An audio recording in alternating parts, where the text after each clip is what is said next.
शक्ति पौत्रमकल्मषं पराशरात्मजं वन्दे शुकतातं तपोनिधिं व्यासाय विष्णुरूपाय व्यासरूपाय विष्णवे नमो वै ब्रह्मनिधये वासिष्ठाय नमो नमः कविकाराय शुद्धाय नित्याय परमात्मने सदैकरूपरूपाय विष्णवे सर्वजिष्णवे यस्य स्मरणमात्रेण जन्मसंसारबन्धनात् विमुच्यते नमस्तस्मै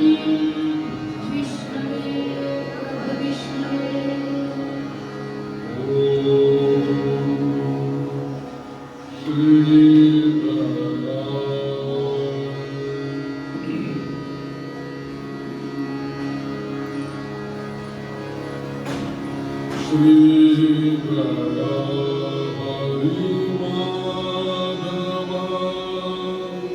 श्री हरि माधव गोविंद हरि गोपाल श्री हरि गोविंद हरि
ग्रामदेवता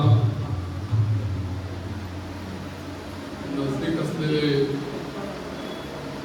मंगलमूर्ती कसबा गणपती यांच्या चरणी वंदन, ग्रामदेवी जोगेश्वरी माता जवळ असलेली तिलाही वंदन.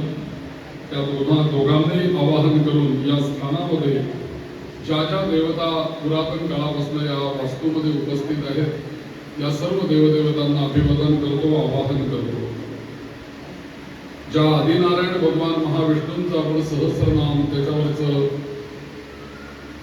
चर्चा आपण आयोजित केलेली आहे त्या आदिनारायणांना आवाहन करतो आणि तो आदिनारायण ज्या ज्या श्रोतृवृंदांच्या हृदयामध्ये निवास करतो, जो माझ्या दोन्ही साथीदारांमध्ये, माझ्यामध्ये, तुम्हामध्ये, सर्वांमध्ये जो निवास करतो तो जनता जनार्दन, त्यालाही आवाहन करूया, सगळ्यांना वंदन करूया जनता जनार्दनाला.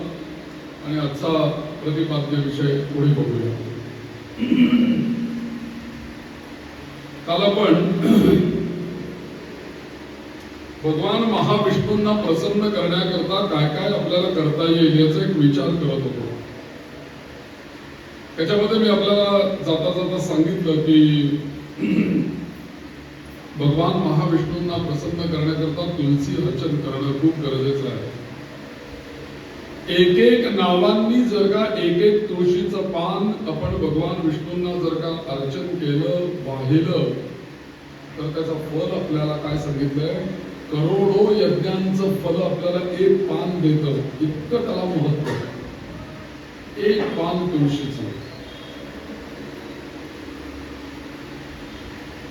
तर त्या तुलसी अर्चनाला महत्व आहे. तसंच या सर्वांमध्ये भगवंताची भक्ती करण्याकरता, या नारायणांना प्रसन्न करण्याकरता जी आपल्याकडे नवविधा भक्ती सांगितलेली आहे, ती नवविधा भक्तीमध्ये काय भक्ती आहे, कुठल्या 9 भक्ती सांगितलेल्या आहेत भागवतामध्ये? श्रवणं कीर्तनं विष्णोः, स्मरणं पादसेवनं, अर्चनं वन्दनं दास्यं, सख्यं आत्मनिवेदनम्. पहिली गोष्ट भगवंताचं चांगलं स्तुतिगान श्रवण करा. म्हणून आपल्या विष्णू सहस्रनामामध्ये मी ज्याच्यावर रोजभर तुम्हाला सांगितलेलं आहे वाक्य, शृणु पाप भयापहम, हे अगदी पक्क लक्षात ठेवा. नाही म्हणता आलं विष्णू सहस्रनाम चालेल, ऐका. ऐकण्याने खूप चांगल्या गोष्टी होतात. म्हणून पहिली भक्ती आहे भगवंताची श्रवणम. दुसरी भक्ती काय आहे? कीर्तनम, जी आपण आता करतो आहोत ती. मग आहे स्मरण. म्हणून यस्य स्मरण मात्रेण जन्म संसार बंधनात. म्हणावं लागत नाही विष्णू सहस्रनाम. विष्णू सहस्रनाम म्हणायचं तेव्हा त्याची आवर्तन करायची. संकट काळी किंवा योग्य वेळेला त्याला आठवणं हे त्याचं स्मरण. म्हणून यस्य स्मरण मात्रेण अर्चनम वंदनं दास्यम सख्यम आत्मनिवेदनम. आणि म्हणून अशा वेगवेगळ्या प्रकारच्या जे काही उपभक्ती करायला भगवंताची जी सांगितलेली आहे, या भक्तीमध्ये काल आपण पाहिलं होतं की एकादशी व्रताचं महात्म्य खूप आहे. आज द्वादशी आहे बरं का, आज उपास सोडायचा दिवस आहे. काल एकादशीचा उपवास होता. एकादशी इत्यादी महाव्रतानी कुर्यात विवेदानी हरिप्रियाणी विद्धा दशम्या यदि सारुणोदये सत्वादशीन स्तूपवसे हितायताम. असं म्हटलेलं आहे की द्वादशीला उपास सोडायचा आहे, पण उपास सुरू करायचा आहे दशमीला. म्हणून दशमी तिथी ज्या दिवशी असेल त्या दिवशी आमची एकादशी सुरू झाली पाहिजे. उपवास त्या दिवशी सुरू करायचा. म्हणून पंचांगामध्ये तसं दिलेलं असतं बघा. म्हणून दशमीच्या दिवशी आदल्या दिवशी काही खायचं नाही, एक तर पहिली गोष्ट, किंवा खाल्लं तरी हलका आहार घ्यायला सांगितलं. एक तुम्हाला जाता जाता विष्णूंनी स्वतः सांगितलेलं एक वचन सांगतो. विष्णू पुराणामध्ये आलेला श्लोक आहे. त्यांनी असं म्हटलेलं आहे की हे बघ म्हणे, बाकी तुला काय मला माहित नाही, पण तुला कमीत कमी 3 एकादशांचं महात्म्य मी सांगतो. पण त्या दिवशी मच्छयने मदुत्थाने मत्पार्श्व परिवर्तने फलमूला जलाहारे युधिशल्यम ममार्पयेत. भगवान विष्णू असं सांगतायत विष्णू पुराणामध्ये की कमीत कमी बाकीच्या 24 एकादशा जाऊ देत वर्षातल्या, पण माझ्या ज्या आवडत्या 3 एकादशा आहेत संपूर्ण वर्षभरातल्या, त्यातली पहिली एकादशी मच्छयने, माझी देवशयनी एकादशी. त्याच्यानंतर मत उत्थापने, देव उठणी एकादशी, देव प्रबोधिनी एकादशी. आणि मत पार्श्व परिवर्तने, पार्श्व परिवर्तन करणारी एकादशी तुमच्या लक्षात राहिली ना? काल भाद्रपद गणपतीमध्ये गौरी गेल्यानंतर जी एकादशी येते अनंत चतुर्दशीच्या आधीची, त्याला म्हणतात परिवर्तनी एकादशी, कुस बदलण्याची एकादशी. या 3ही एकादशांच्या दिवशी जर का आपण काही विष्णू सांगतायत नक्की वाक्य लक्षात ठेवा. फल मूल जलाहारी, या दिवशी जर का आपण फळ खाल्ली, मुळं खाल्ली, म्हणजे काय कंदमुळं, जलाहारी पाणी पिलं तर काय होईल? विष्णू असं म्हणतायत, हृदय शल्यम ममार्पयेत, माझ्या हृदयावरती आघात केला असं मी समजेल. म्हणजे या दिवशी तुम्ही काही खायचं नाहीये. जर का तुम्ही फळं खाल्ली, मुळं खाल्ली, जळ पाणी पिलं तर तो माझ्या हृदयावरती आघात आहे असं मी समजेल, असं विष्णू पुराणात भगवंत सांगतात. म्हणजे कमीत कमी 3 एकादशा तरी वर्षातनं आम्हाला निर्जला करा असं नारायण भगवंत स्वतः सांगतायत आपल्याला. म्हणून एकादशी ही जी काही व्रत आहे, आम्ही गणेश संप्रदाय आहोत, आम्ही शैव आहोत, आम्ही कोण शाक्त आहोत. एकादशी सगळ्यांना कॉमन आहे. गरुड पुराणामध्ये यमदूत जेव्हा घेऊन जातात त्या जीवाला, त्यावेळेला ते फक्त तू शैव आहेस का, तू वैष्णव आहेस का, तू गणपती विचारत नाही. ते फक्त एकच प्रश्न विचारतात, तू एकादशी केली का? जर तू एकादशी केली असेल तर मी तुम्हाला या मार्गाने घेऊन जातो. म्हणून एकादशी हे एकमेव व्रत असं आहे की जे या जन्मातही फल देतं, पुढच्या जन्मातही फल देतं. आमच्या सहकार नगरमध्ये एक आजोबा होते पाटे संस्कृतीमध्ये, तर त्यांचं नाव नाही मी तुम्हाला सांगत. त्या आजोबांना 100 वर्ष पूर्ण झाल्याची शांत करण्याचं सौभाग्य मला लाभलं.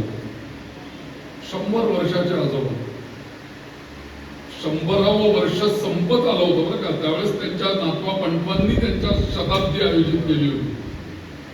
किती भाग्यवान असतील ते. आणि त्यांच्याकडे मी गेलो शांत करायला, तर त्यांना कुठलंही मशीन लावायची गरज नव्हती. त्यांचे कान व्यवस्थित चालू होते, ते व्यवस्थित बोलत होते, ते व्यवस्थित बसत होते. सगळी शांत संपल्यानंतर ते 100 वर्षाचे आजोबा मला म्हटले की मला सगळ्या ब्राह्मणांना प्रदक्षिणा घालायची, गुरुजी तुम्ही सगळे मध्ये बसा. आणि त्या आजोबांनी कुठून कोणाचाही आधार न घेता आमच्या सगळ्या ब्राह्मणांना 3 प्रदक्षिणा घातल्या आणि नमस्कार केला. आणि एकच श्लोक ते त्यावेळेस म्हटले, कृष्णाय वासुदेवाय हरये परमात्मने प्रणत क्लेशनाशाय गोविंदाय. जसं आपण एखाद्या माणसाला सक्सेस झाल्यानंतर प्रश्न विचारतो की काय बाबा तू केलंस म्हणून तुला हे मिळालं, कुतूहल आहेच. तसं मी त्यांना सगळं शांत संपल्यानंतर विचारलं, आजोबा म्हटलं तुम्ही 100 कशी काय गाठली, कसे काय इथपर्यंत पोहोचलात तुम्ही, काय रहस्य आहे तुम्ही मला सांगा तरी. म्हणजे मी पुढे जेव्हा मी साठी शब्द वगैरे याच्यावर बोलेन पुढे, त्यावेळेस लोकांना सांगणार आहे असं करा म्हणजे पोचाल सेंच्युरी पर्यंत, काहीतरी सांगा ना मला तुम्ही. तर आजोबा म्हटले गुरुजी सांगतो म्हटले बसा. मग त्यांनी सांगितलं की आयुष्यामध्ये मी काहीच केलं नाही असं मी तुम्हाला सांगतो, पण म्हणे फक्त आणि फक्त मी संपूर्ण आयुष्यभर मला जसं कळायला लागलं तेव्हापासून आजपर्यंत मी कधीही कुठलीही एकादशी चुकवली नाही आणि रामकृष्ण हरी हा मंत्र कधी सोडला नाही. एकादशी व्रताचं नंतर जेव्हा मी ते डाएट सिस्टीम किंवा त्याचे लेख वाचले तेव्हा माझ्या लक्षात आलं की जर का महिन्यातून 2 वेळेला आपण निर्जला फास्टिंग केलं तर आपलं आयुष्य वाढतं असं त्या डाएटवाल्यांनी लिहिलं होतं त्याच्यामध्ये. मग एकादशी आयुष्यभर गेलेले आजोबा 100 पर्यंत पोहोचले. फक्त रामकृष्ण हरी आणि एकादशी व्रत त्या आजोबांना तिथपर्यंत घेऊन आले. म्हणून आमच्या तुकाराम महाराजांनी फार सुंदर सांगितलंय अभंगामध्ये, म्हणायला नको वाजून नुसता शब्द सांगतो. एकादशी व्रत तुकाराम महाराज सांगताय का, त्यांच्या शब्दात ऐका तुम्ही. एकादशी व्रत सोमवार न करीती, सोमवार पण सांगितलंय त्यांनी. एकादशी व्रत सोमवार न करती कोण त्यांची गती होईल नेडे. काय त्यांची गती होईल तुकाराम महाराज आपल्याला काय सांगतायत मी. बरं काय म्हणताय पुढच्या चरणामध्ये, एकादशी अन्नपान केलं, अन्नपान एकादशीच्या दिवशी अन्न खाल्लं. पुढे काय, ते नर जे नर करीती भोजन, एकादशीच्या दिवशी भोजन केलं पण ते काय करतात, पुढचं फक्त ऐकून ठेवा तुकाराम महाराजांचे शब्द आहेत. श्वान विष्ठे समान अधम जनते एक. एकादशीच्या दिवशी अन्न भक्षण करणारे जी सगळी मंडळी आहेत ती विष्ठा भक्षण करणारी आहेत असं तुकाराम महाराज म्हणतात. म्हणून एकादशीच्या दिवशी अन्न टाळा. कमीत कमी अन्न आमच्या कानडीमध्ये अन्न म्हणजे भात. अन्ना अन्ना अन्ना असं वाळायला म्हणतात. कमीत कमी एकादशीच्या दिवशी भात तरी खाऊ नका, कमीत कमी. कारण अन्न या शब्दाला आम्हाला जेव्हा अन्नप्राशन संस्कार केला लहान असताना आम्ही पहिल्यांदा जेव्हा आम्हाला आईचं दूध सोडल्यानंतर जे आम्हाला अन्न म्हणून मिळालेलं आहे ते काय मिळालंय? भातच मिळालंय ना. बर आयुष्यभर भातच खाल्लाय आणि देह सोडल्यानंतरही भातच आहे. तर अन्न ही संज्ञा जी आहे, अन्न म्हणजे भातच. तर निदान ज्याला आपण अन्न म्हणतो ते अन्न त्या दिवशी टाळलं पाहिजे. आणि महत्वाची गोष्ट, एखादा जर का एकादशी करत असेल ना तर त्याची कधीही टिंगल टवळ्या करायच्या नाहीत किंवा त्याचा उपवास कसा मोडेल हा विचार आपण करायचा नाही. महापाप. एक तर स्वतः करायचं नाही, दुसरा करतोय तर त्याची प्रवृत्ती काय एकादशीमध्ये चल बस जेवायला, भयंकर पाप. त्याचं तुमचं सगळं पुण्य त्याच्या खात्यात जमा होत आहे. तो काय त्याला म्हणतात, युपीआय हे पिन टाकण्याच्या आधीच तिकडे सगळं जमा होत आहे असं वाक्य बोलल्याबरोबर. हे मी सांगत नाही, समर्थ रामदास स्वामी म्हणतात भागवतामध्ये, करविता व्रत अर्थ पुण्य लाभे. जर का एखादा एकादशी करत नसेल तर त्याला बाबा काही ना काहीतरी करून आपल्या चांगल्या बोलण्याने आणि महत्व सांगण्याने जर का आता हे प्रवचन ऐकल्यानंतर अशी कोणाला इच्छा जर का झाली किंवा नाही एकादशी केली पाहिजे तर ती जी एकादशी करून ते जे पुण्य त्याला मिळेल ना त्यातला अंश पुण्य जे आहे ते आपल्याला प्राप्त होतं.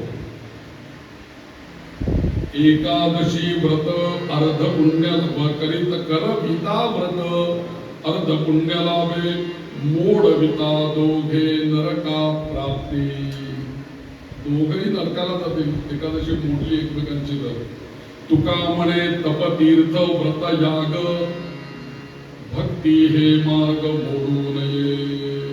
कोणी जर का तप करते, भक्ती करते, उपवास करते त्याला मोड, त्याची कर बाबा, अजून कर, मी तुला मदत करतो हे पाहिजे. म्हणून शेवटी एक नामदेव महाराजांची एक गोष्ट तुम्हाला सांगतो की नामदेव महाराज हे भक्त शिरोमणी विठ्ठलाचे भक्त, ते उपवास करायचे एकादशीला आणि कट्टर वैष्णवच ते. एकादशीचं जे शास्त्र सांगितलेलं आहे त्याप्रमाणे नामदेव महाराज एकादशी करायचे. आता विठ्ठल भगवंताला जशी इच्छा झाली की नामदेव महाराजांचीच परीक्षा घ्यावी कशी एकादशी करतो, म्हणून त्यांनी एका भिकाऱ्याचं वृद्धाचं रूप घेतलं आणि नामदेवांकडे एकादशीच्या दिवशी भिक्षेला ते गेले. आणि एकादशीला भिक्षेला आल्यानंतर त्यांच्या दारात उभा राहून त्या वृद्ध वैष्णवाने नामदेवांना मागितलं, ओम भवते भिक्षां देही. नामदेवांच्या दारात आल्यानंतर पूर्वीची पद्धत की काहीतरी भिक्षा कोणी मागायला आलं तर द्यायचं. ते तांदूळ घेऊन आले, डाळ घेऊन आले, जाऊ घाल भिक्षा म्हणून. कोणाला हे मला चालणार नाही, मला अन्न ददाते, मला अन्न पाहिजे, भूक लागली, जेवायला घाला. ते म्हणले अरे आज अन्न शिजत नाही आमच्याकडे, चूल बंद आहे, आज एकादशी आहे.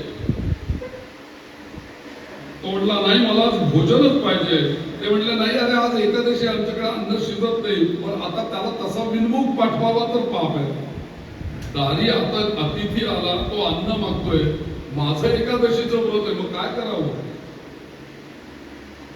तर तो सारखा मागत राहिला आणि नामदेव महाराज त्याला सांगत राहिले की तू आता असं कर म्हणे, पण तू म्हणे माझ्याकडनं जरी दुसरीकडे कुठे गेला गल्लीमध्ये भिक्षा मागण्याकरता तरी आज तुला आमच्या गल्लीत कुठे अन्न नाही मिळणार, सगळ्यांची एकादशी आहे.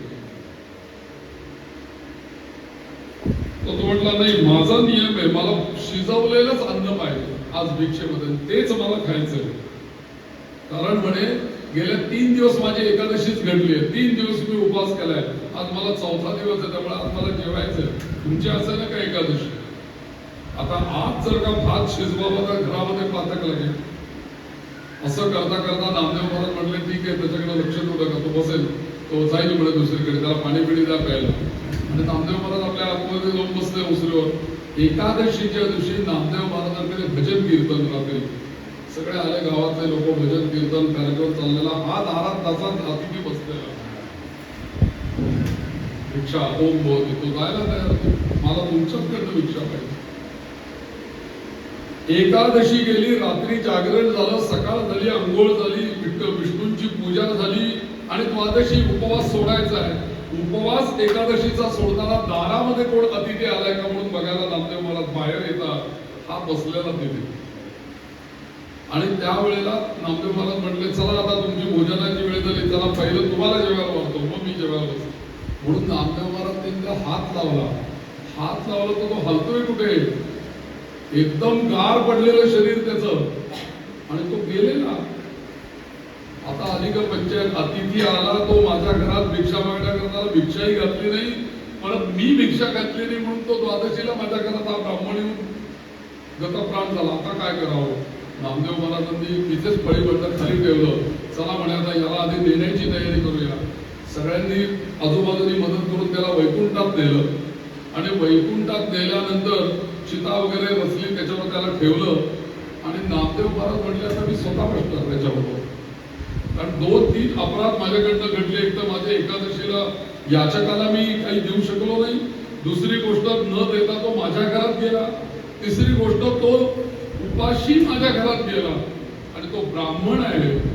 तर त्यामुळे मला अधिकच पाप लागलं. ते पाप घेऊन जगण्यापेक्षा मी आता याच्याबरोबर जातो. म्हणून नामदेव महाराज त्या चितेवर बसले, पण त्यालाच त्याचं डोकं मांडीवर घेतलं आणि लावा म्हणलं आता बाकीची लाकडं आता अगदी त्या इथपर्यंत वेळ आली. त्या वेळेला तो जो मांडीवर घेतलेलं डोकं होतं ना, त्याने डोळे उघडून नामदेवांकडे बघितलं. नामदेवा म्हणे तुझी परीक्षा घेण्याकरता मी आलेलो होतो. ओम भवते भिक्षांते, तुझं एकादशी व्रत कसं चाललेलं आहे ते उतरव म्हणे मला खाली, चल घरी घेऊन तुझ्याबरोबर मी प्रसाद घेतो.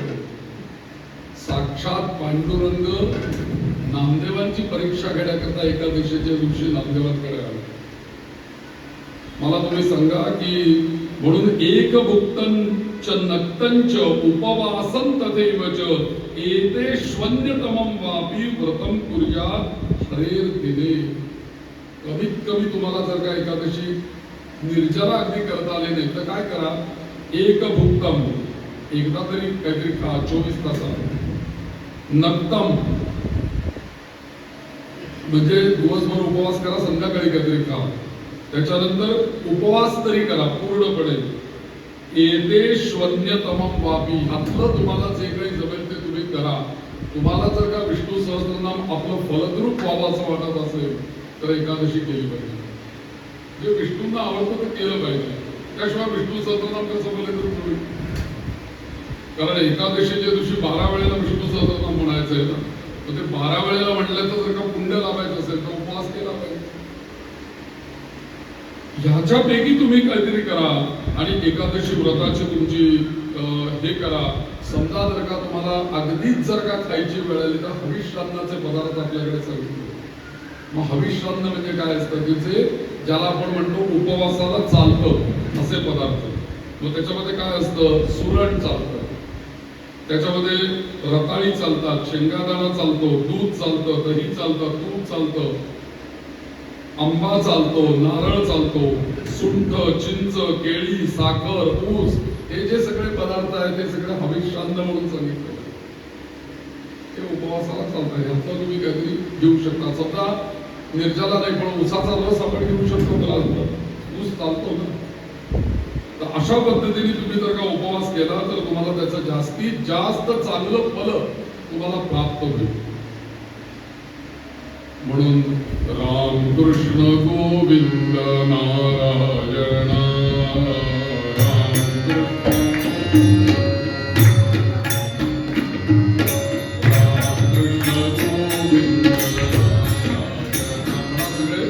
रामकृष्ण गोविंद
वारकरी संप्रदायाचा महामंत्र आहे रामकृष्ण हरी.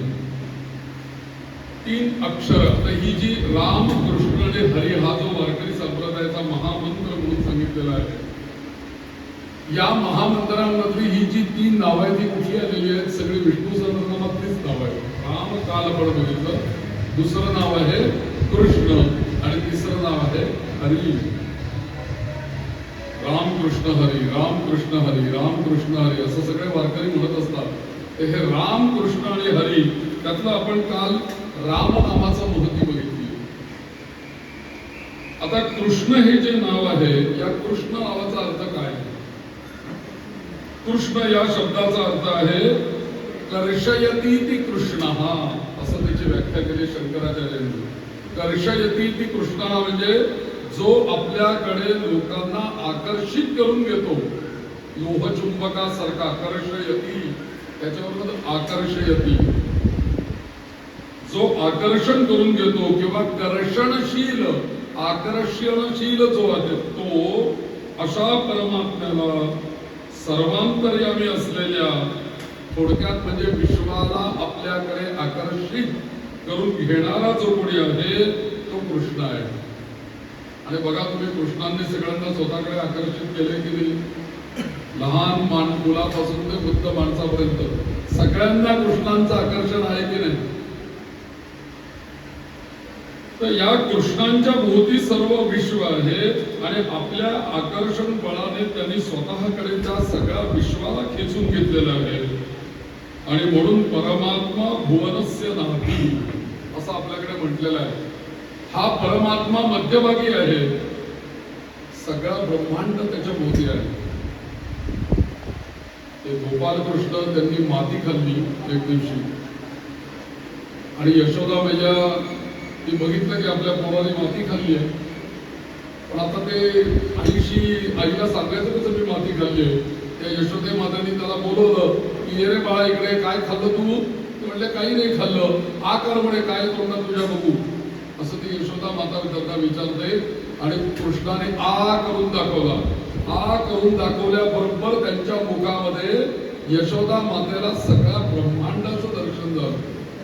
नुसतं ब्रह्मांड नव्हे, सगळे ग्रहगोल वगैरे सगळंच. आपण स्पेस मध्ये गेल्यानंतर कसं दिसेल आपल्याला, तसं सगळं त्यांच्या मुखामध्ये दिसतं. अनंत कोटी ब्रह्मांड नायक कर्षयती ती कृष्णा. सगळ्या ब्रह्मांडाला ज्याने आपल्या स्वतःच्या भोवती ठेवलेला आहे, जणू काही तो नाभीच आहे सगळ्या ब्रह्मांडाची. असा जो आकर्षण करणारा, बरं ज्याला आपल्याकडे आकर्षण करून घेतलेलं आहे त्याला सांभाळावं पण लागतं. म्हणजे नुसतंच जगाला आकर्षण त्यांनी केलंय अशातला भाग नाहीये. आकर्षण तर केलंय, पण ज्याला आकर्षित केलेलं आहे त्याला तो छान सांभाळतो पण. म्हणून तो सगळ्या गायींना त्याने आकर्षित केलं, सगळ्या गोपांगणांना आकर्षित केलं, सगळ्या गोपाळांना आकर्षित केलं आणि त्यांना सगळ्यांना त्यांनी सांभाळलं. म्हणून कर्षयती कृष्ण. म्हणून कृष्ण म्हणजे कर्षणशील. आणि काही लोकांनी असा अर्थ लावलेला आहे भाष्यामध्ये की कृष्ण या शब्दाचा अर्थ कृषी बल, कृषीवरनं कृष्ण शब्द आलेला आहे. आणि म्हणून जो शेत कसून अन्न पिकवतो, थोडक्यात त्यांनी सांगितलं शिते तिथे भूते जसं म्हणतो आपण, तसं तो शेत कसून अन्न पिकवतो आणि या नायाने साऱ्या जगाला आपल्याकडे पोषक रश्मींनी खेचत असतो.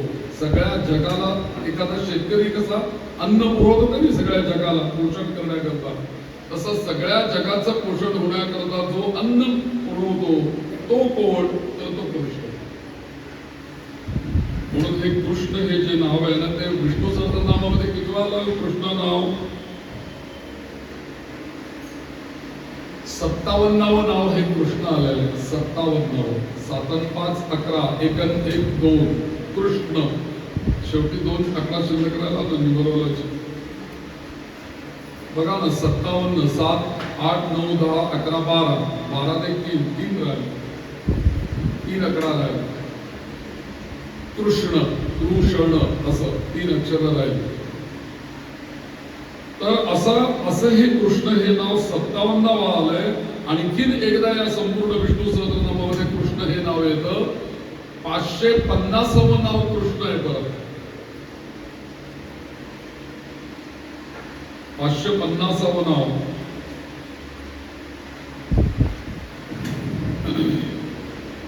जिथं कृष्ण 550वं नाव आहे आणि तिथे त्याचा अर्थ मात्र शंकराचार्यांनी वेगळा सांगितला. त्या कृष्णाचा अर्थ असा सांगितला. या कृष्णाच्या बाबतीत ते म्हणतात की हा जो कृष्ण आहे हा विष्णू सहस्रनामातला व्यक्तिवाचक हा कृष्ण नाहीये. तो जो होता पहिला कृष्ण सांगितला 57वा तो व्यक्तिवाचक कृष्ण होता. हा जो कृष्ण त्याचा 550वा सांगतोय तुला हा गुणवाचक कृष्ण आहे.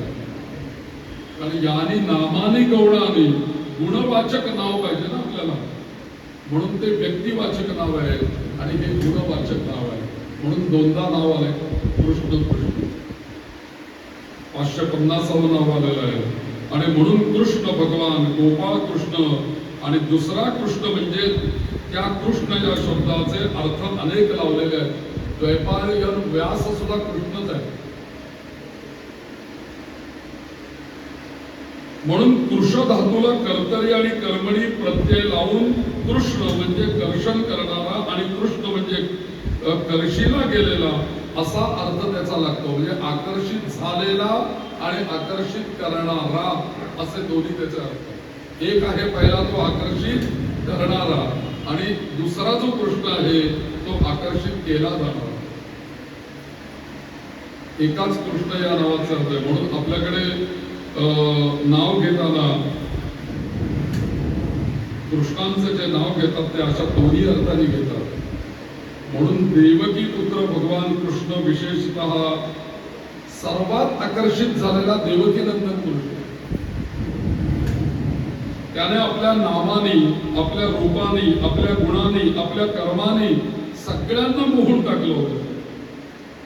इतकंच नव्हे हा जेव्हा कृष्ण बासरी वाजवायचा त्यावेळेला बासरी वाजवायला लागल्यानंतर गायी गुरे वृक्ष लता जलचरे सगळे मोहित व्हायचे मुग्ध होऊन जायचे अशी त्याची बासरी वाजवायची.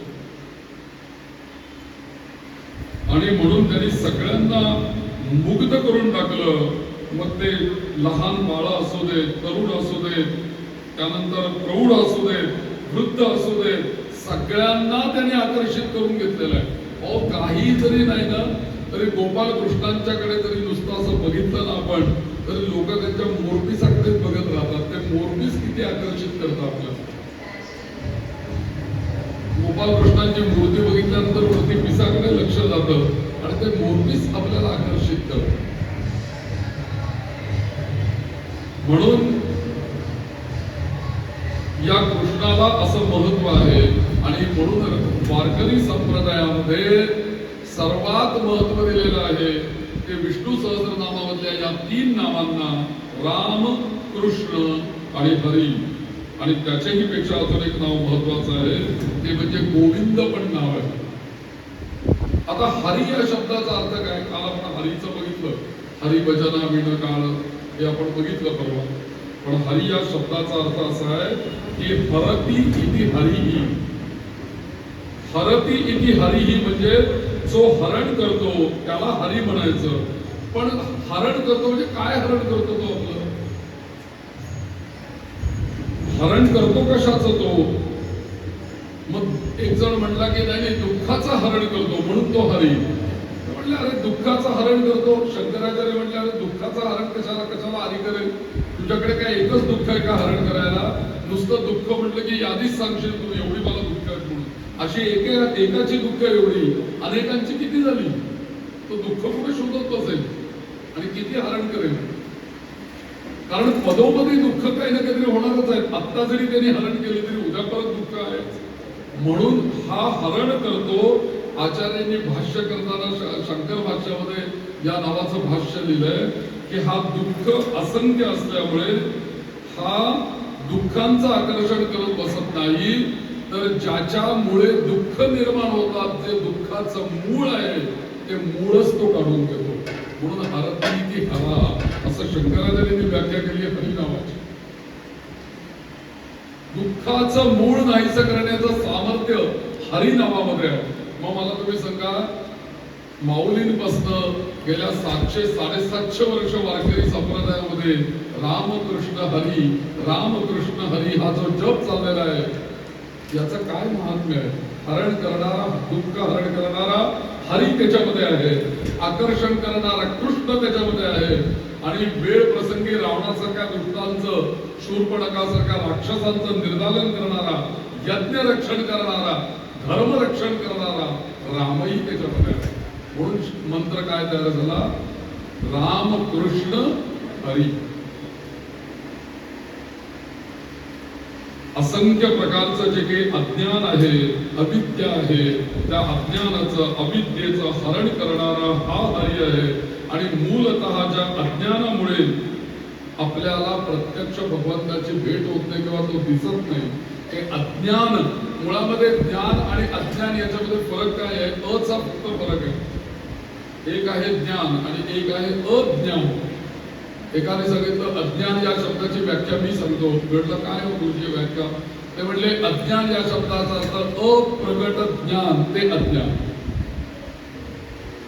जे ज्ञान आहे ते व्यक्त होतं प्रगट, पण जे अप्रगट आहे त्याला म्हणतात अज्ञान. मग प्रत्येकाच्या जीवाच्या ठिकाणी अप्रगट ज्ञान आहे ते अज्ञान.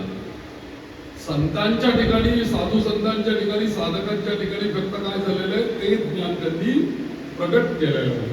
आमच्याकडे ते आहे पण अप्रगट आहे. हे असं असलेलं अप्रगट ज्ञान जो हरण करतो अज्ञान, असा कोण आहे? हरती ती हराहा, हरी. म्हणून सगळ्यांनी म्हणा हरी हरी. हे नाव अतिशय महत्वाचं बरं का. हरी हरी, श्री हरी, रामकृष्ण हरी.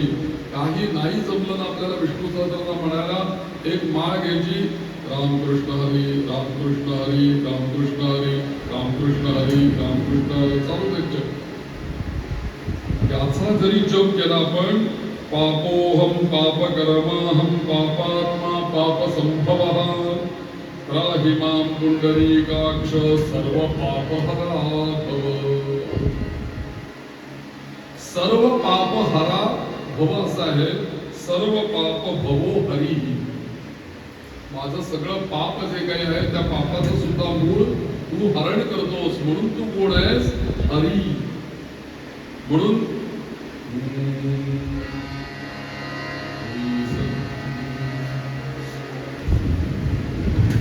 तर रामकृष्ण हरी हा जो काही हे आहे, हा जपही महत्वाचा आहे. माळ घेऊन कधीतरी रामकृष्ण हरी म्हणायला हरकत नाही. विष्णू सहस्रनामातल्या 3 नावांचा जप होतो. एक माळ जर का झाली तर 3ही नावांचा जप होतो. रामकृष्ण हरी, रामकृष्ण हरी. माझा एक मित्र आहे, त्यांनी नर्मदा परिक्रमा केली आणि तुम्हाला त्यांची कमाल सांगतो की संपूर्ण नर्मदा परिक्रमेमध्ये ते एकटे गेले परिक्रमेला. फार कौतुकास्पद हा विषय आहे बरं का. एकटे गेले परिक्रमेला, संपूर्ण त्यांच्याबरोबर कुणीही नाही, एकट्याने परिक्रमा केली. संपूर्ण परिक्रमा होस्तोपर्यंत त्यांनी मौन बाळगलं. रात्री जिथे मुक्काम असेल तिथेच फक्त जेवढं आवश्यक आहे तेवढं ते बोलायचं, बाकी मौन. मी म्हटलं मग तुम्ही दिवसभर काय बोलायचं? दिवसभर काही बोलायची इच्छा झाली तर काय? ते म्हटले मी एकच मंत्र म्हणायचो प्रत्येक पावलाकडे, रामकृष्ण हरी, रामकृष्ण हरी, रामकृष्ण हरी, रामकृष्ण हरी. ते म्हटले प्रत्येक पाऊल मी असंच टाकलंय, रामकृष्ण हरी म्हटल्याशिवाय पुढचं पाऊल नाही. काय परिक्रमा झाली असेल. संपूर्ण परिक्रमेमध्ये अक्षरशः काहीही जवळ नसताना सुद्धा सर्व प्रकारची परिक्रमेत कुठलीही अडचण आली नाही त्यांना. एकट्याने परिक्रमा केली. मला तुम्ही सांगा रामकृष्ण हरी या नावामध्ये काय सामर्थ्य असेल. आम्ही ते तसं अनुभवतच नाही, त्या भावनेने आम्ही म्हणतच नाही, त्यामुळे आम्हाला त्याचं महत्व नाही. एक तर नर्मदा आणि त्यात रामकृष्ण हरी.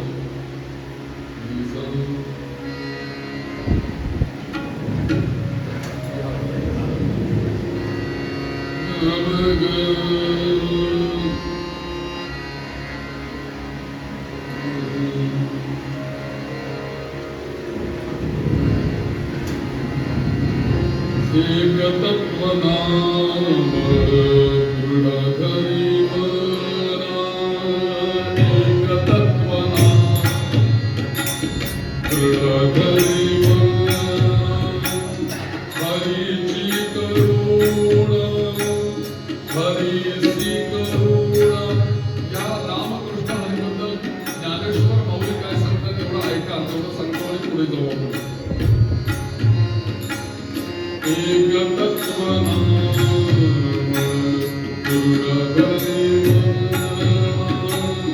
हरिसी करुणा येईल तुझी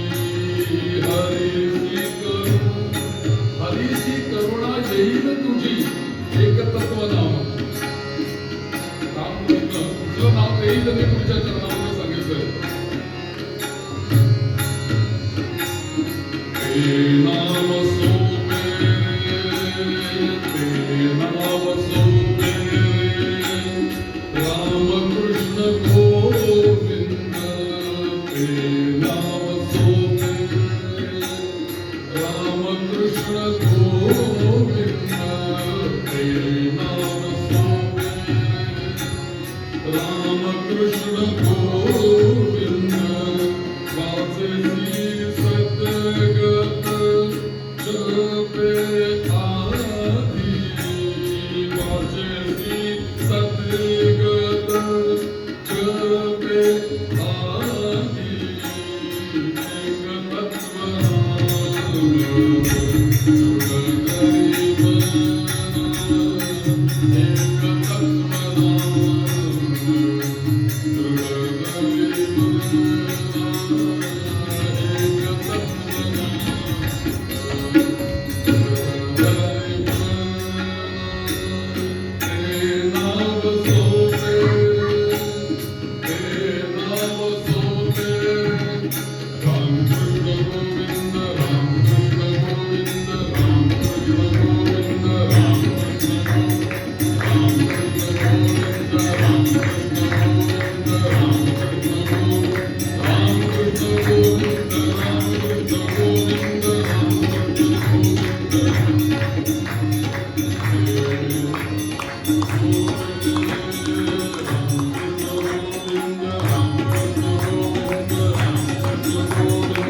नाही आपल्याला म्हणता येणार हा मंत्र रामकृष्ण गोविंद आणि एकमेकाला जोडले. मी पहिल्याच दिवशी तुम्हाला सांगितलं की माला मंत्र आहे.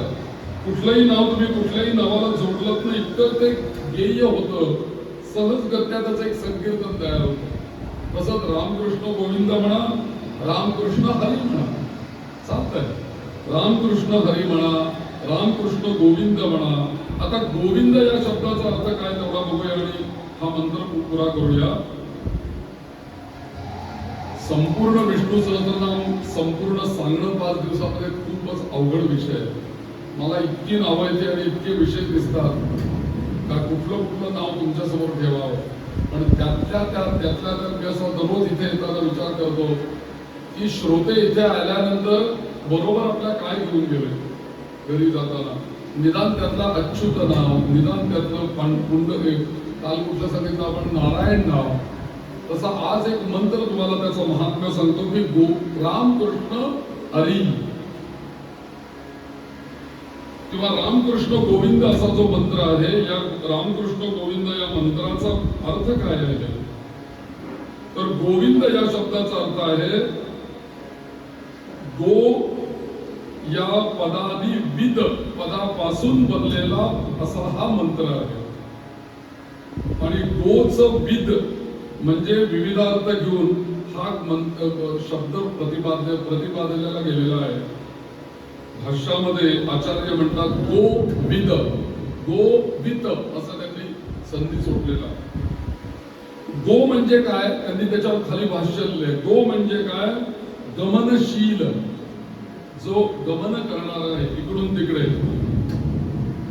तिसरी गोष्ट म्हणजे गो या शब्दाचा अर्थ चरणशील तत्व तिसरा अर्थ आचार्य सांगतात की गो या शब्दाचा अर्थ आकाशातील गो, म्हणजे आकाशातली जी किरणं आहेत ती या सगळ्याला गो असं म्हटलं जातं. हे सगळे वेदामध्ये गो या शब्दाचे वेगवेगळे अर्थ सगळे दिलेले आहेत बरं. तर गो म्हणजे किरणे, अंतरिक्षातली जल किंवा पृथ्वीवरची सगळ्यात महत्वाचा म्हणजे गो या शब्दाचा अर्थ पृथ्वीवरचा एक प्राणी म्हणजे गो माता म्हणजे गाय. आणि माणसाच्या बाबतीत गो याचा अर्थ आचार्य सांगतात गो म्हणजे इंद्रिय. आता अर्थात सगळी इंद्रिय जी असली आहेत या इंद्रियांचा स्वामी म्हणजे या इंद्रियांना चालवण्याकरता आपल्या आतमध्ये जी शक्ती कार्यरत आहे ती शक्ती कोणाची आहे? ती शक्ती जर का बाहेर गेली तर ही इंद्रिय काय कामाची आहे? माझे हात हलतायत, माझं तोंडाने मी बोलतोय, वाणी चालू आहे, डोळे माझे बघतायत, कान माझे ऐकतायत, पण समजा जर का या सगळ्याचा उपयोग करून ऐकणारा आतमधून जर का बाहेर निघून गेला तर याचा काय उपयोग आहे या सगळ्या इंद्रियांचा? मग या इंद्रियांच्या माध्यमातून जो ऐकतो त्याची सत्ता आहे की नाही या इंद्रियांवरती? मग ज्याची आपल्या इंद्रियावरती सत्ता आहे तो कोण आहे? गोविंद. गोविंद गोविंद म्हणून गो म्हणजे इंद्रिय, त्याच्यावरती सत्ता चालवणारा असा जो आहे तो गोविंद. आणि विद धातू या शब्दाचा अर्थ जाणणे, म्हणून विद या धातूवरनं शब्द आला वेद. म्हणजे वेद कोणाला जाणतात? त्या गोविंदालाच जाणतात, कारण वेद त्याच्यापासून आलेले आहेत. वेद हे त्याच्यापासून आलेले आहेत, त्याच स्तवन वेद करतात, म्हणून ते पण विद त्याच्यामध्ये पण आहे. म्हणून विद या शब्दाचा अर्थ गोळा करणे, स्वाधीन करणे असा त्याचा अर्थ होतो. आत्मा हाच गोविंद असा आचार्यांनी अर्थ इथे लावलेला आहे भाषामध्ये. आत्मा हाच गोविंद. ओम देह देवाचे मंदिर, देह देवाचे मंदिर,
देह देवाचे मंदिर, आता आत्मा परमेश्वर.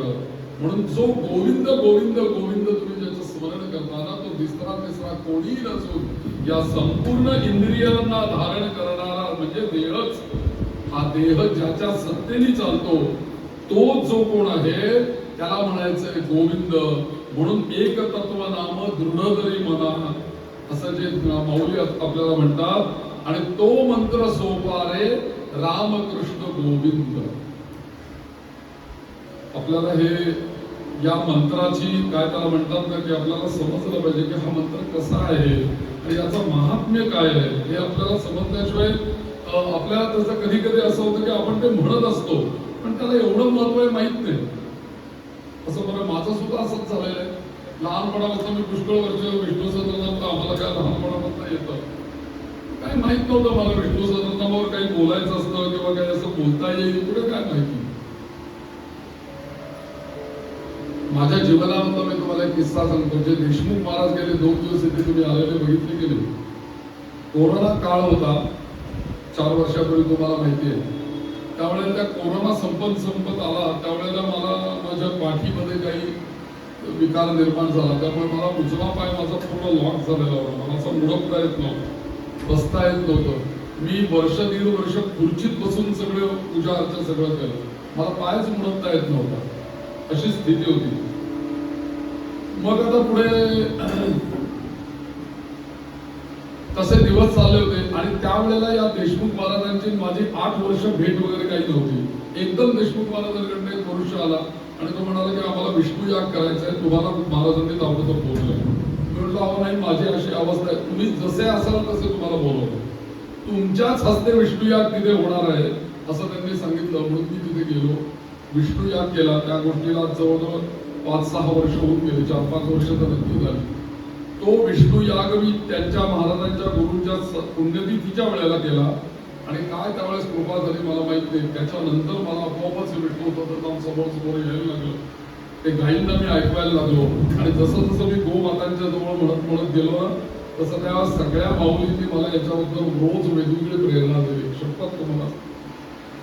कारण आतापर्यंत तुम्ही बघा इंटरनेटवर युट्यूबवर तुम्ही कुठेही टाका कोणाचंच प्रवचन नाहीये विष्णू सहस्रनामावर. कोणी आजपर्यंत तो विषयच घेतलेला नाहीये.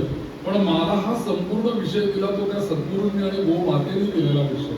म्हणून मी गेले 2-3 दिवस सारखं गाईकडे का आकर्षित होतो याचं कारण हे आहे की हे गोमातेनेच मला हे सांगितलंय याच्यावर तू बोल म्हणून. आणि कोणाचा तरी आशीर्वाद कोणाचा तरी सद्भावना या मागे असल्याशिवाय तुम्ही नाही बोलू शकता. मला निश्चितपणे म्हणायचं की गोमातेचा माझ्या अतिशय आशीर्वाद अगदी.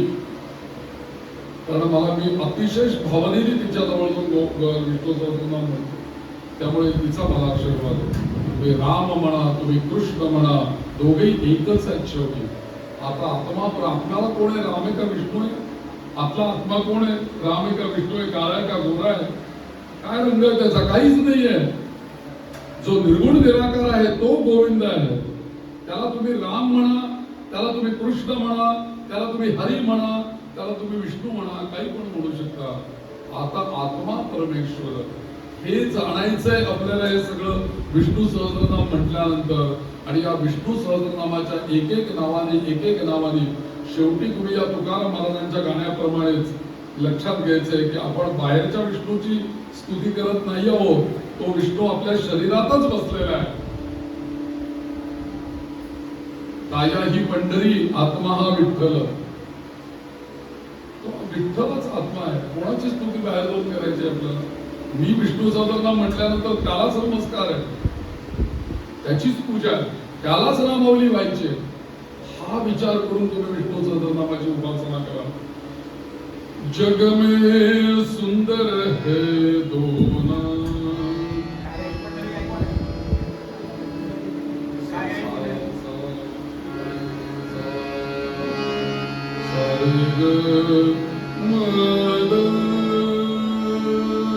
जग में सुंदर है दो नाम, चाहे कृष्ण तो हो या राम.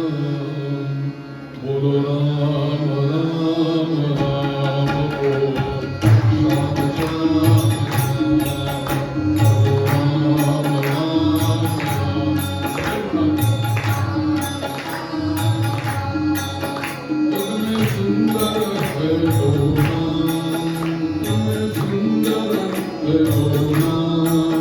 चाहे कृष्ण हो या राम.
दोनों दीन के दुख हरण है, दोनों दीन के दुख हरण है, दोनों बल मिलता चाहे कृष्ण कहो सुंदर है भोला, चाहे कृष्ण कहो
स्वर बदला रे, थोडा वेळ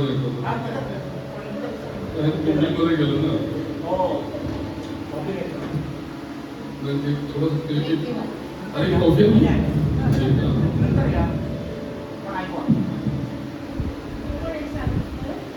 एक किस्सा तेवढा ऐका. विष्णू सहस्त्रनामाने भगवद्गीतेचं काय महत्व एवढं ऐका आणि मग आपण कॉफी प्यायला थांबूया, कारण नाटका होईल वेळे अभावी ते सांगायचंच राहून जाईल तुम्हाला आणि ते फार महत्वाचं आहे. अरे वा वा वा, क्या बात आहे.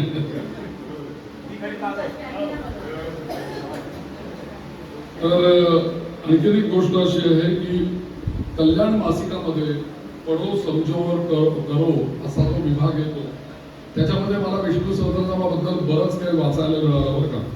मी गेले अनेक वर्ष कल्याण मासिकाचा हे आहे, पण मला कसं होतं की 4 वर्षाच्या आधी, म्हणजे मी हे सगळं घटना घडण्याच्या आधी मला कधी असं ते लक्षात आलं नाही की हे आपल्याला लक्षात घेऊन ते कुठेतरी मला सांगायचंय, की मला बुद्धी नाही झाली. आता मी सगळी मासिकं बाहेर काढली. मी आता जिथे अभ्यासाला बसतो तिथे सगळे कल्याण मासिकाचे ग्रंथ आहेत. त्यातल्या एका मासिकामध्ये मला ही गोष्ट मिळाली, ही मला तुम्हाला सांगायची. आपल्या विदर्भामधली गोष्ट आहे, महाराष्ट्रामधली गोष्ट. विष्णू सहस्त्रनाम आणि गीता या 2 गोष्टी जीवनामध्ये जर का आम्ही उतरवल्या तर त्या आमच्या जीवनामध्ये काय करू शकतात आणि कुठपर्यंत आपल्याला ते घेऊन जाऊ शकतात, हा दृष्टांत म्हणून ही कथा आहे का कल्याण मासिकामध्ये आलेली आहे. त्याच्यात हिंदीमध्ये मी तुम्हाला मराठी सांगतो. तर आपल्या या विदर्भामध्ये, महाराष्ट्रामध्ये विदर्भ प्रांतामध्ये एक श्रीधर पिंपरकर नावाचे एक गृहस्थ राहत होते. श्रीधर पिंपरकर त्यांचं नाव. आणि त्यावेळेस ब्रिटिशांचा काळ होता आणि म्हणून इंग्रजांच्या काळामध्ये एलिचपूर नावाचं जे गाव होतं, त्या एलिचपूर नावाच्या गावाला एक रिसालदार होता. म्हणजे त्यावेळेसचा कोण असेल, त्या गावाचा कोतवाल कोण असेल तो, आणि त्याच्याकडे कारकून म्हणून काम करणारे हे होते, गृहस्थ होते. आणि ते जे कारकून होते, आता पूर्वीच्या काळी सगळ्यांच्या घरामध्ये देवपूजा, सणा, रांगोळी, तुळशीला पाणी, सगळ्या परंपरा होतीच आपल्याकडे. ते कारकून लिखाण काम करायला 10, 10:30, 11 वाजता आत्ताच्या काळामध्ये जात असतील घड्याळाप्रमाणे. मग ते सकाळी पहाटे उठणार, देवपूजा सगळे व्यवस्थित करणार आणि रोज सकाळी देवपूजा करत असताना किंवा सकाळी अंघोळ झाल्यापासून तर देवपूजा होऊन बाहेर येऊपर्यंत दररोज 2च गोष्टी ते म्हणायचे. पहिलं म्हणजे गीता आणि विष्णू सहस्त्रनाम, 2 गोष्टी ते म्हणायचे. आणि त्यावेळेला त्यांच्या दारामध्ये घरची कामं करण्याकरता, गुरांची वगैरे कामं करण्याकरता मदत म्हणून एक शेतकरी यायचा, तो पण सकाळी यायचा काही गुरांचं काम वगैरे करायला. पण तो काय करायचा, हे कारकुनी करायला नोकरीला जाऊस तोपर्यंत तो काही कामच नाही करायचा. तो काय करायचा, तिथे दरवाजामध्ये असं बसून राहायचा आणि ते जे काही म्हणतायत ना ते सगळं तो ऐकत राहायचा. बस त्याला काही माहित नाही ते काय म्हणतात, त्याला काय माहिती गीता म्हणतात का विष्णू सहस्त्रनाम म्हणतात, तो ऐकत राहायचा. होता होता त्याला रोज ती ऐकण्याची सवय झाली, परिपाठ झाला तो. एक दिवशी काय झालं की थोडा तो वृद्ध मनुष्य होता, तो शेतकरी, तो कालांतराने आजारी पडला. आता त्याला येता येईना यांच्याकडे, तर त्यांनी त्याच्या मुलाकरवी निरोप पाठवला की यांना दादांना सांगा की मी आजारी पडलोय, मला काही येता येत नाहीये तुमच्याकडे, पण तुम्ही जे रोज म्हणता ना ते मला इथे येऊन थोडंसं ऐकवा ना, मला फार बरं वाटेल, माझी तब्येत बरी होईल, असं म्हणून त्यांनी निरोप पाठवला.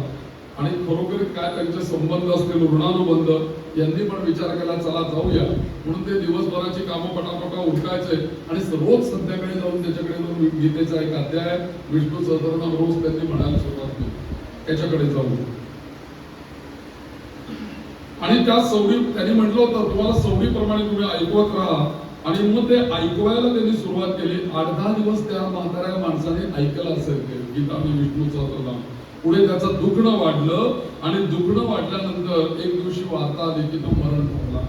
तो गेला आणि मरण पावल्यानंतर झालं त्याचं सगळं क्रियाकर्म झालं. हे पण तिथे गेले होते, ओळख असल्यामुळे आले घरी, स्नान वगैरे झालं. नंतर 1-2 दिवस 3 दिवस करता करता 3 महिन्याचा काळ लोटून गेला.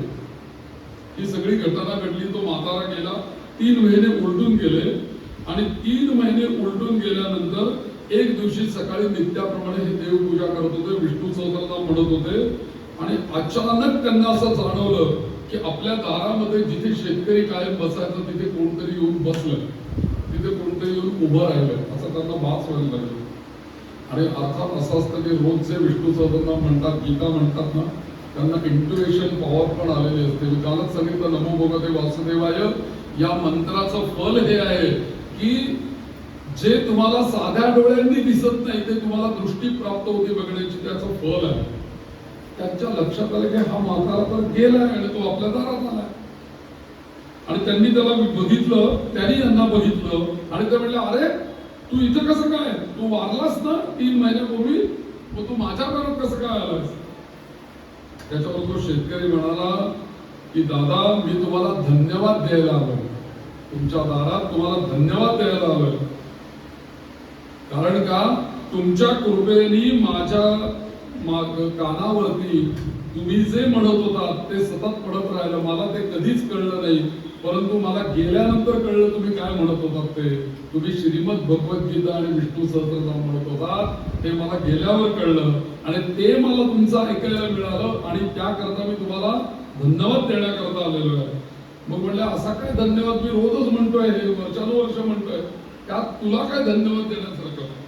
ते म्हणाले की पुढचं ऐका म्हणे, मी तुमच्या मुखातून हे वर्षानुवर्ष ऐकलं म्हणून त्या श्रवणाचं पुण्य, बघा म्हणण्याचं नाही, श्रवणाचं पुण्य असं घडलं की चित्रगुप्त मला न्यायला आला स्वतः, यमाचा मोठा प्रधान. आणि तो आल्यानंतर त्यांनी मला घेतलं, घेऊन गेला आणि जाता जाता मला त्यांनी सांगितलं की बाबा रे तुझ्या पातकांची यादी संपणार नाही, एवढी मोठी पातक आहेत, परंतु एक जे पुण्य आहे गीता आणि विष्णू सहस्त्रनाम ऐकण्याचं, त्यामुळे तुझी सगळी पापं यम महाराजांनी सगळी माफ करून टाकली. त्यामुळे तू चल आमच्या बरोबर, तुला मी वैकुंठात घेऊन जायला सांगितलंय यमाने, विष्णूंच्या लोकात आणून पोचव म्हणून सांगितलंय.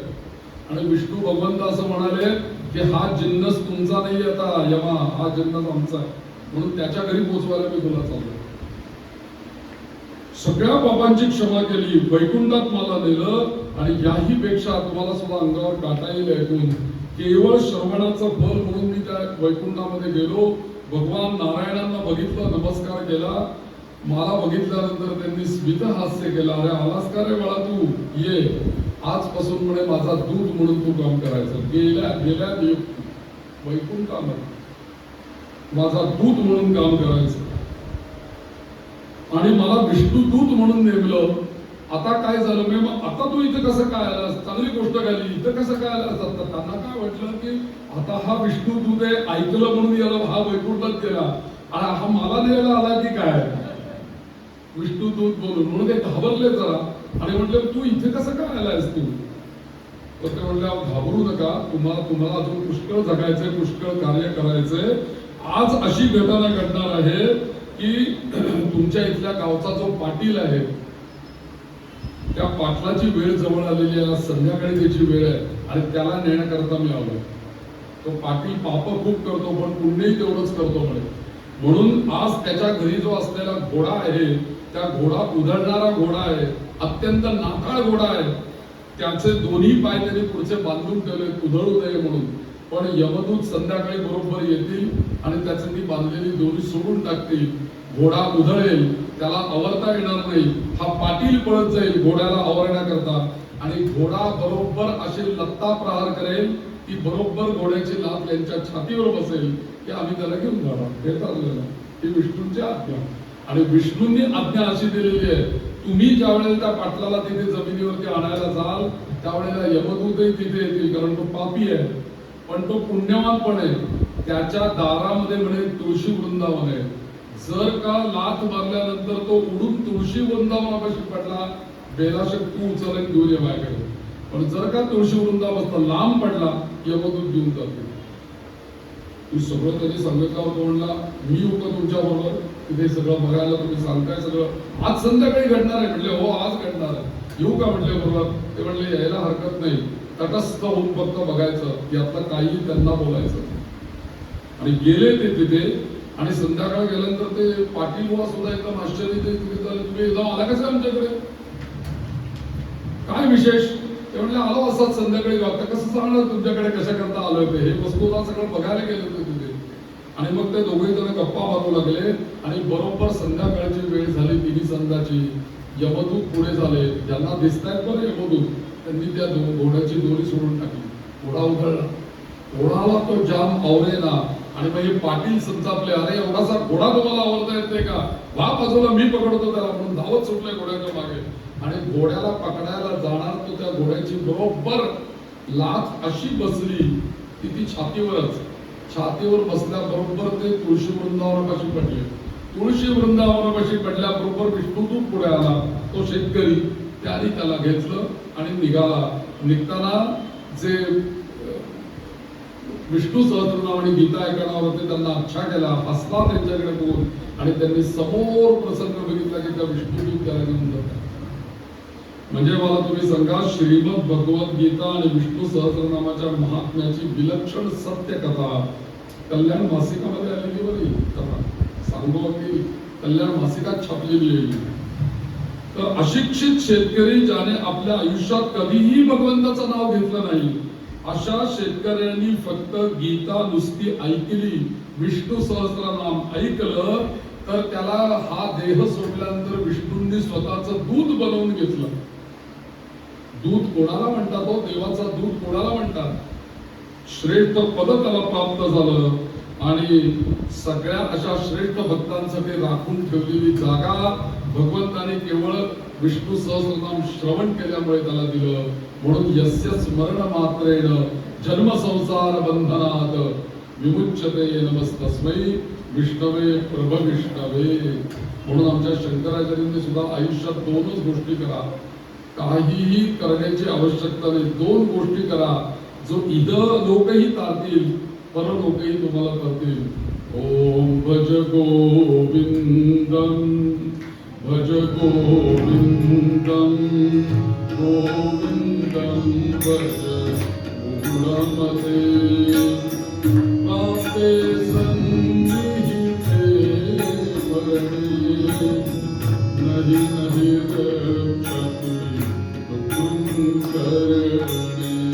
भज गोविंदम भज गोविंदम गोविंदम भज गुणमते प्राते सन्निहिते वरणे नहि नहि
दोनच गोष्टी करा आयुष्यामध्ये म्हणतात, एक म्हणजे गीता म्हणा आणि नाम सहस्रम.